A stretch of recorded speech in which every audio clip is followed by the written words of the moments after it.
Wife. Do you know what the hell we're doing today? Well, we are in the midst of, going over some Apocrypha. Yeah, because we're done with the book of Daniel, but are we? And apparently not. Because there's 3 stories. There are. That were kind of left out. Yeah. But some Bibles have them.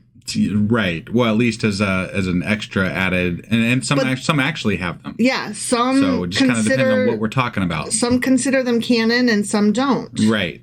So it gets a little muddled here with regard to what's in the Bible and what's not in the Bible. Exactly. And we decided to just go ahead and cover them this time because one of them has a dragon, and I was like, nope, we got to read about the dragon. And we're already here. We're in Daniel. Why not? Right. Yeah. Exactly. I do want to address, we've been gone for a few days. We have. So did you want to tell the story as to why we're gone for a few days? Okay, so about a month ago, one of my teeth broke. Right. And then about a week ago, it started kind of hurting. And then a couple days ago, I was like, oh, fuck me, because it hurt so bad that it was like swelled in my face and down my neck. Not good. So we went to the ER. We went to the ER. And just to preface this, we're in between insurance is why we didn't get this taken care of immediately in the first place. Yeah, I don't just sit around the house with a broken tooth just for the fun of it. Just wonderful U.S. healthcare is what this is all about. Yeah. I was hoping that I could wait until husband's new insurance from his new job kicked in. Right. To go get this taken care of. But then pain and, all the other things kicked in and said, nope, sorry. Exactly. Yeah. So I've got antibiotics and steroids and Vicodin. Good shit. Yeah. So much for HIPAA laws. We just shared with everybody what we're doing. I know, right? I got a antibacterial mouthwash. Yeah. I got all kinds of good shit. Right. So now I'm going to an emergency dentist on Monday. We're recording this on a Sunday. Right. And so that's where we've been. That's where we are. Sorry. So we just finished up with Daniel. We did. And now today we're going to be reading Special Daniel. Which is what? Well, today we're reading Susanna and the Elders. Okay. All right. You ready to do this? I sure as fuck am. Let's do it. Okie dokie.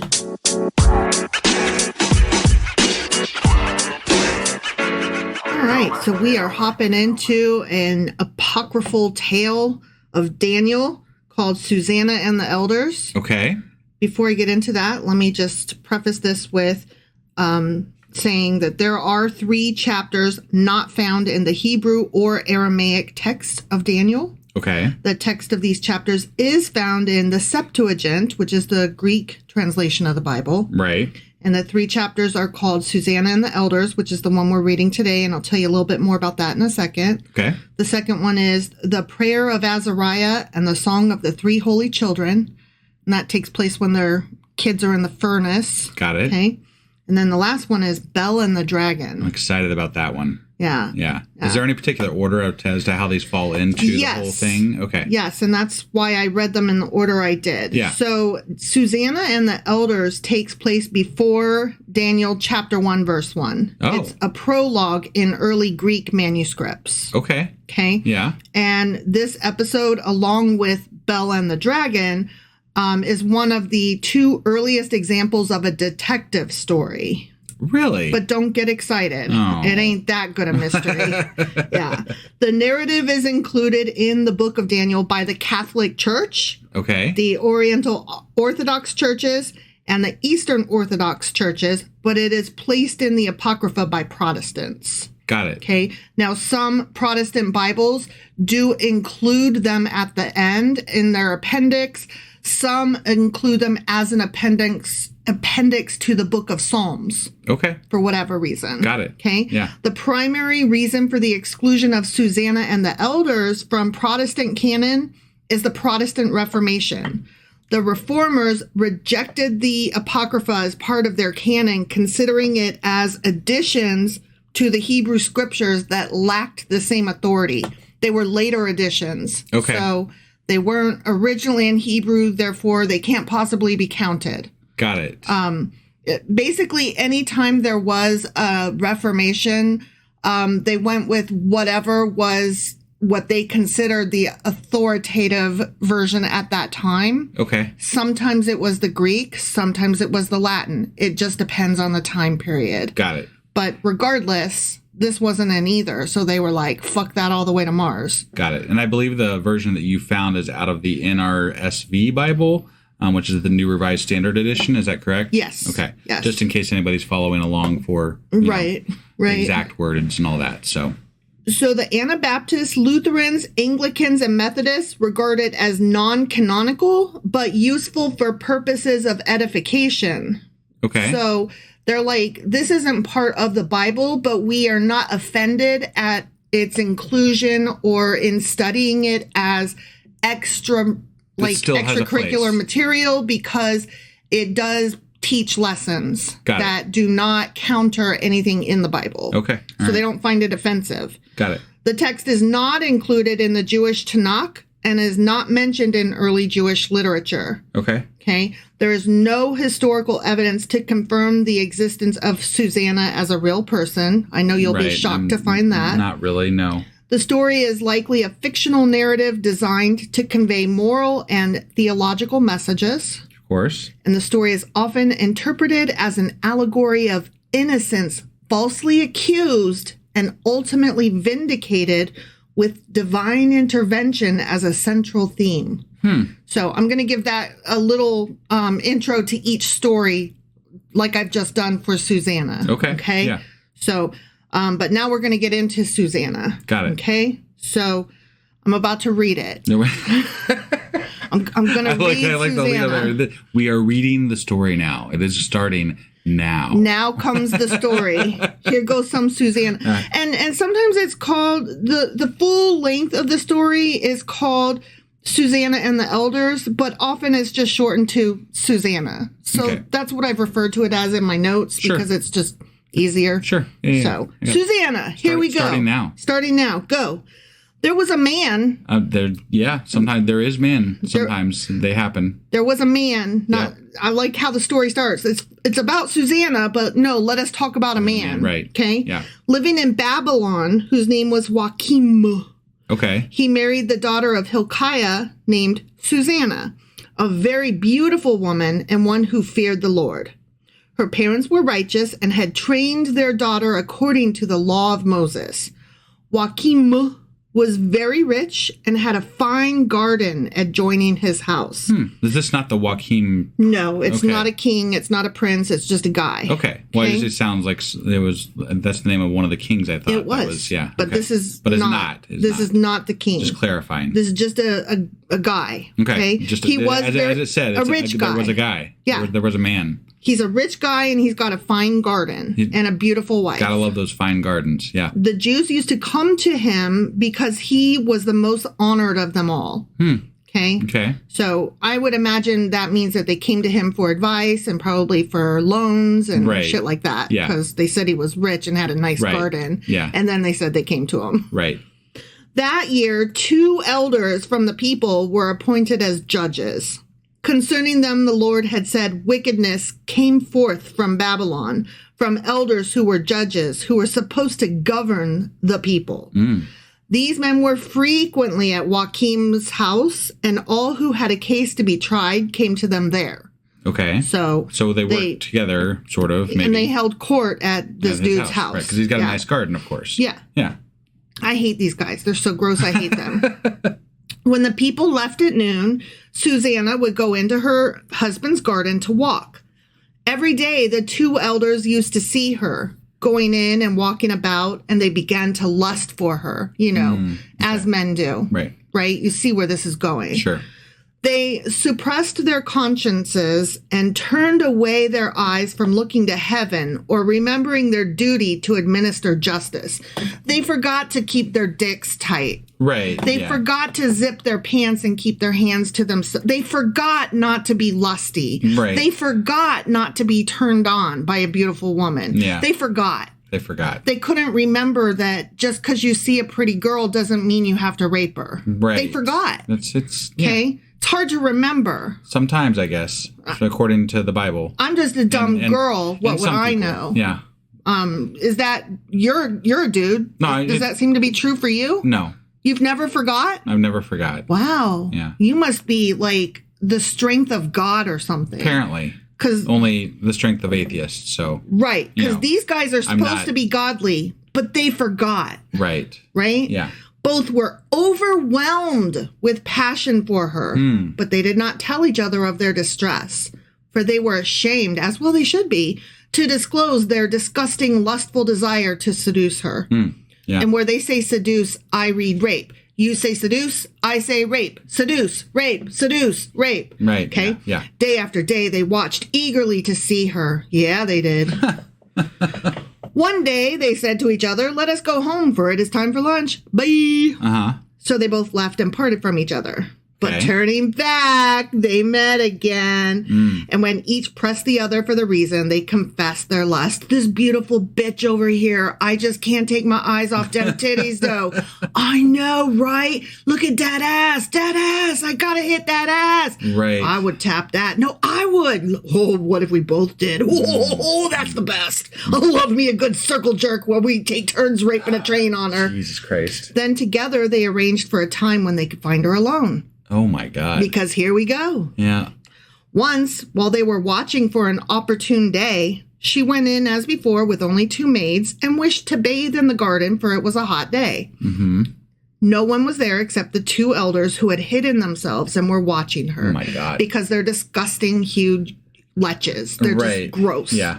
She said to her maids, bring me olive oil and ointments and shut the garden doors so that I can bathe.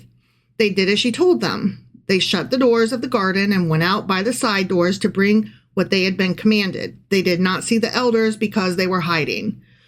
When the maids had gone out, the 2 elders got up and ran to her. Oh, my God. They said, look, the garden doors are shut and no one can see us. We are burning with desire for you, so give your consent and lie with us. Oh. Let us rape you. Okay. Please let us rape you. Can we please rape you? Say yes. Don't fight us. Let us rape you, please. Wow. Yeah. If you refuse, we will testify against you that a young man was with you, and this was why you sent your maids away. Let us rape you, or we'll say that you fucked. Wow. Either way, you're fucked. Right. Yeah. Susanna groaned and said, I'm completely trapped, for if I do this, it will mean death for me. If I do not, I cannot escape your hands. I choose not to do it. I will fall into your hands rather than sin in the sight of the Lord. So she's like, no, if you're going to rape me, you're going to fucking rape me. Right. I'm not giving my consent, you fucks. Yeah. Then Susanna cried out with a loud voice, and the 2 elders shouted against her. And one of them ran and opened the garden doors. When the people in the house heard the shouting in the garden, they rushed in at the side door to see what had happened to her. And when the elders told their story, the servants felt very much ashamed, for nothing like this had ever been said about Susanna. Right. But of course, who do you think they believed?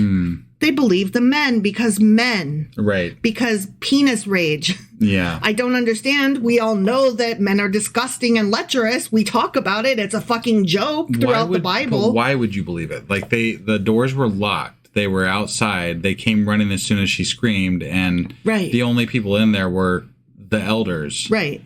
Come on. Yeah. Like, this is whatever. Yeah.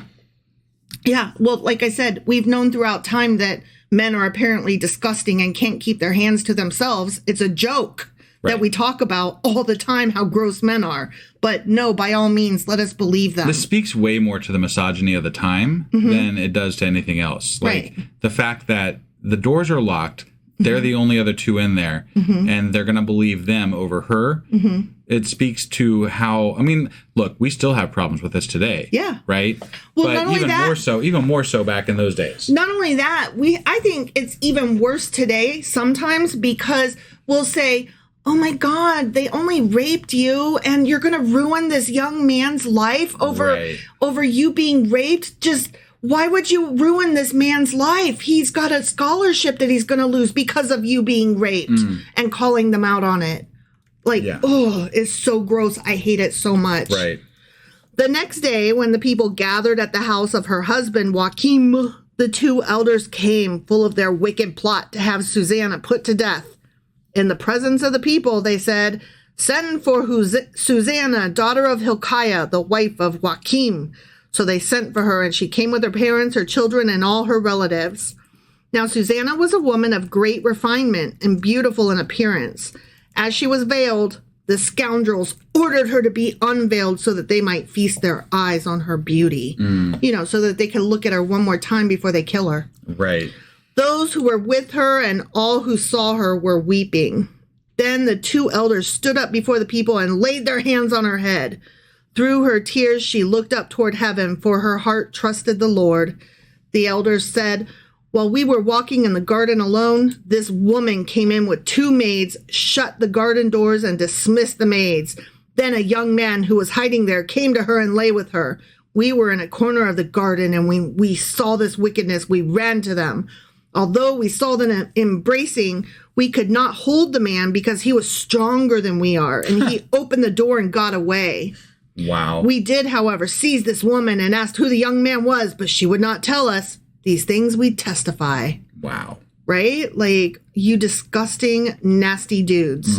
Your penises are gross, and I hope they shriveled off. Right.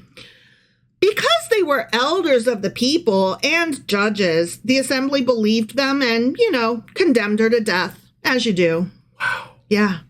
Then Susanna cried out with a loud voice and said, "O eternal God, you know what is secret and are aware of all things before they come to be. You know that these men have given false evidence against me, and now I am to die, though I have done none of the wicked things that they have charged against me." Yeah, I am curious. What is God going to do here? Right. Like, if you don't stop it, you're bad. Yeah. You're wrong. Yeah. This is wrong. So. The Lord heard her cry. Oh, okay. Just as she was being led off to execution. So, he let her have a heart attack first. Yeah, right. God stirred up the Holy Spirit of a young lad named Daniel. Oh, good old Daniel. We love Daniel. Young lad. And he shouted with a loud voice, "I want no part in shedding this woman's blood." Why would a young lad have any part in shedding? Just because he was in the audience or whatever? Yeah, they were all going to put her to death. All right. Okay. All the people turned to him and asked, "What the fuck are you saying?" Taking a stand among them, he said, "Are you such fools, O Israelites, as to condemn a daughter of Israel without examination and without learning the facts? Return to court, for these fucking dudes have given false evidence against her." Yeah. So all the people hurried back. And the rest of the elders said to him, "Come, sit among us and inform us, for God has given you the standing of an elder." Daniel said, Why would they? Why? I don't know. He's not even of the age of what they would consider a prophet at that point, because prophets were like 30 plus, I think, usually. Something like that. And so he's a young kid. But maybe at this point he has been deemed on the path for that or something. Yeah, I don't know. Like maybe he already was a wise person and very godly. I guess. Like that's part of why he got kidnapped up to Babylon. It just always bothers me that it feels like back in these times, like a lot of justice, quote unquote, was done by somebody yelling out and, and then the crowd is easily swayed. Right, yeah. Like, yeah, set him free. Yeah, burn the witch. Right. Yeah, they're innocent. Yeah, kill them. Right. What? Yeah, whatever's the most popular thing to do, right? In that moment, that's what they yell. Yeah. Daniel said to them, "Separate them far from each other, and I will examine them." So he's actually going to, ask some questions. Yeah. Okay. Because nobody else thought of this. This is the first detective story. No, Put them in separate questioning rooms. I appreciate this. Yeah. Yeah. When they were separated from each other, he summoned one of them and said to him, "You old relic of wicked days, your sins have now come home, which you have committed in the past, pronouncing unjust judgments, condemning the innocent and acquitting the guilty, though the Lord said, 'You shall not put an innocent and righteous person to death.' Now then, if you really saw this woman, tell me this. Under what tree did you see them being intimate with each other?" Okay. Right. Dude answered, "Under a mastic tree." And Daniel said, "Very well. This lie has cost you your head, for the angel of God has received the sentence from God. The angel of God has received the sentence from God and will immediately cut you in two." Wow. Then, putting him to one side, he ordered them to bring the other. And he said to him, "You offspring of Canaan and not of Judah, beauty has beguiled you and lust has perverted your heart. This is how you've been treating the daughters of Israel, and they were intimate with you through fear. But a daughter of Judah would not tolerate your wickedness. Now then, tell me, under what tree did you catch them being intimate with each other? Dude answered, under an evergreen oak. Oh, we got conflicting accounts here. Yeah. Daniel said to him, very well, this lie has cost you also your head, for the angel of God is waiting with his sword to split you in two, so as to destroy you both. Okay. Then the whole assembly raised a great shout and blessed God, who saves those who hope in him. And they took action against the two elders, because out of their own mouths Daniel had convicted them of bearing false witness. They did to them as they had wickedly planned to do to their neighbor. Wow. Acting in accordance with the law of Moses, they put them to death. Thus, innocent blood was spared that day. Hilkiah and his wife praised God for their daughter Susanna, and so did her husband Joachim and all her relatives, because she was found innocent of a shameful deed. And from that day onwards, Daniel had a great reputation among the people. The end. Now that's awesome, I guess. But I feel like that was just the bare minimum of due diligence, right? Right. And you asked questions. Yeah. Good job. Right, but I feel like that wasn't done a lot back then. Right. Just in general. They make it seem like it wasn't. Like women got a real raw deal when it came to shit, because they didn't really get much of a say, and men pretty much got to tell whatever they wanted to tell, and that's the way it was. Yep. Based on a lot of what I've heard throughout the Bible, even just like the men get to decide what happened. So yeah, I don't know. I appreciate that they did that, but I don't. It's not like it happened a lot. You know, women got fucked over a lot. Yeah, yeah. And like the bad part of that story is not just that justice prevailed. Yeah. The bad part is that they were like, we're going to rape you, or we're going to turn you in if you don't let us rape you, for being a sexed up freak. Right. Like, what? Yeah. Those are my options? Right. Fuck off. Like, those were literally her options. And if nobody had stood up, because, God ain't a thing, right? Yeah. So if not one person had stood up, she was just going to die. Right. Because, why? Because she wouldn't fuck two nasty old dudes. Yeah. That's basically what was going to happen there. Yeah. And I can't with that story. I'm sorry. The other thing I got to say here is that this Daniel character that they're talking about, this is prior to all the other things that we heard. Yeah. Well, the first thing that we heard in Daniel was him going into the service to become this, important person as a child. Like we're talking about like 10 to 12 years old or something. Yeah. Right. And so this had to happen before that. Right. Which means that this kid was pretty young when this happened, according to the story. Yeah. According to the whole, canon of the character. Yeah. And so it's interesting that he was even given a place to stand and do this. Mm-hmm. But even if he was on a path to do these things, right, I find it a little questionable, right, as to the legitimacy of the story and how it proceeded. Mm-hmm. But again, I appreciate that they were able to not kill the woman who got accused of rape, right. And that's good. As stories go in the Bible, this one is not too horrible, but it does point out some problematic things that are recurring in those time frames that we have seen throughout the Bible as well. That did happen quite often. And that are still prevalent today in small town America. Yeah, definitely. Well, not just small town, but in America, in the world. In America, in the world. In misogynistic, society. So because men are gross. Right, indeed. So anyway, that was Susanna. That was Susanna. There is no chapter, whatever. This is Apocrypha we're doing. That was Apocrypha Susanna. Yeah, this was the thing the wife said. Susanna. I would like to say this before we get out of here. We are, and this is more for our people who listen to us on our Patreon channel, because I am going to be putting up a thing that at the beginning of our podcast will tell that we're doing this. But we are going to be at the Kentucky Free Thought Convention coming up on September 7th. We have a link on our main page, right at the top of the page. So we'd love for you to join us there. I think tickets start at $45. Seth Andrews will be there. Liz Cavell will be there. There's a lot of other. The Skeptic will be there. There's going to be a lot of people at that convention. We'd love to see you there. Definitely, if you get a chance to tell them why you're coming, tell them that we sent you, because that, looks good on us and stuff. So Yeah. Anyway, I think, is that all we got for today? That's all we got for today. All right. So we're going to be back tomorrow with the prayer of Azariah. All right. We'll see you guys then. Bye.